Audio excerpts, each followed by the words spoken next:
د التوبې مبارکه سوره چې د قرآن عظیم شان نهمه سوره ده په مدینه منورې کې را نازله شوې ده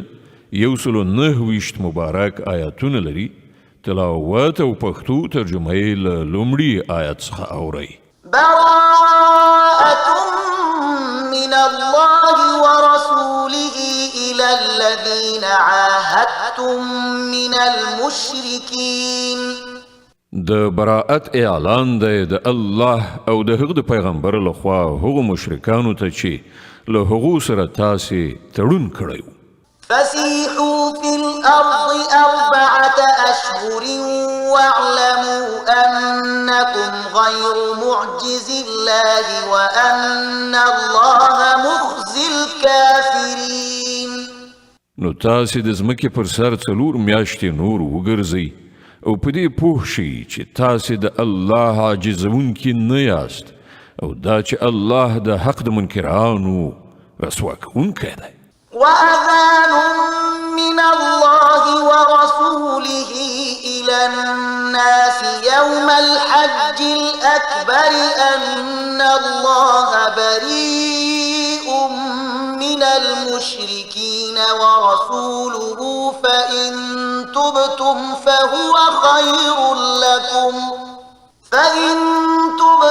فهو خير لكم وإن توليتم فاعلموا أنكم غير معجز الله وبشر الذين كفروا بعذاب أليم إلا الذين عاهدتم من المشركين ثم لم ينقصوكم شيئا ولم يظاهروا عليكم أحدا فأتموا إليهم عهدهم إلى مدتهم إن الله يحب المتقين د الله او د هغه رسول لوري د حج اکبر په ورځ د ټولو خلکو لپاره عمومي اطلاع ده چې الله او هم د هغه پیغمبر له مشرکانو نه بیزار دي اوس که تاسې توبه وباسئ نو همدا ستاسې لپاره ښه ده او که مخ واړوئ نو ښه وپوهیږئ چې تاسې د الله بېوسي کوونکي نه یاست او ای پیغمبره منکرانو ته د سخت عذاب زیری واوروه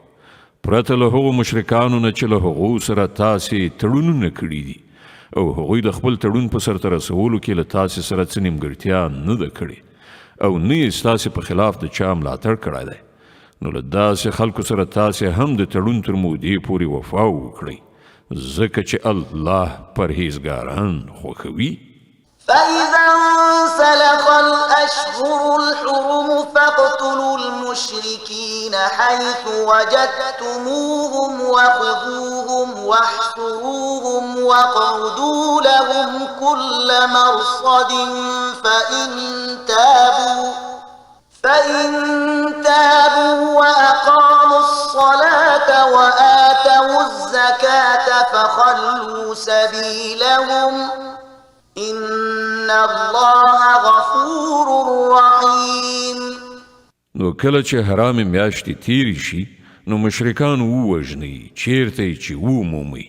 او هغوی ونیسئ او ایثار یې کړئ او په هر څارنځي کې د هغوی لپاره کښېنئ نو که هغوی توبه وباسي او لمونځ قایم کړي او زکات ورکړي نو خوشې کړئ الله بخښونکی او رحم کوونکی دی وإن أحد من المشركين استجارك فأجره حتى يسمع كلام الله ثم أبلغه مأمنه ذلك بأنهم قوم لا يعلمون او که مشرکانو نه کوم څوک په پناه غوښتلو تا ته راشي تر څو چې د الله کلام واوري نو هغه ته پناه ورکړه تر دې پورې چې د الله کلام واوري